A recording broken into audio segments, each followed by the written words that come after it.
Excellencies, ladies and gentlemen. At the beginning of this week, we referred to the United Nations as the house of diplomacy and dialogue, standing at a crossroads, a place where we gather to have hard conversations during challenging times. If this high-level week is an indication, this house is fulfilling that purpose. The United Nations is still relevant.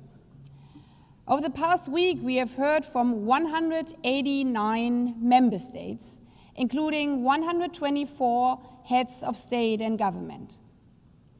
Delegations, I thank you for your proactive leadership, for embracing diplomacy, for not shying away from the hard topics, for proving why our United Nations remains critical, especially facing a crossroads. I would like to thank the host country, the United States, for their continued and generous support, reminding that the host country agreement obliges to give access to all delegations, as otherwise the house of diplomacy would not work.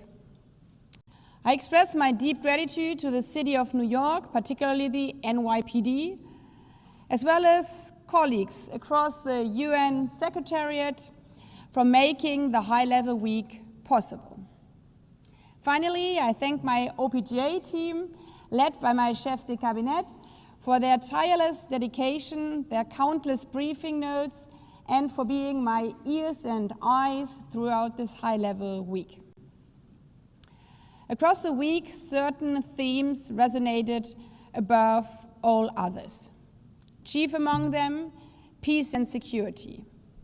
Gaza, Ukraine, Sudan, and the many forgotten ones.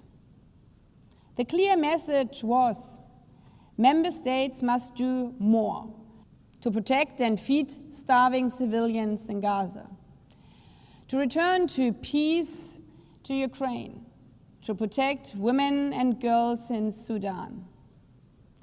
This organization is only as strong as our collective will to uphold the principles of our Charter and international law.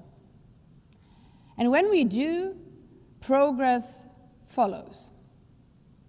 Monday's high-level international conference on the peaceful settlement of the question of Palestine demonstrated clearly that what happens in this hall matters. The conference, coupled with the New York Declaration, showed diplomatic movement on an issue long considered immovable. But while we are gaining traction politically, on the ground, the situation remains catastrophic and unacceptable. We should not delude ourselves. The real test now is whether the momentum generated here can be translated into tangible, short-term measures in and for Gaza.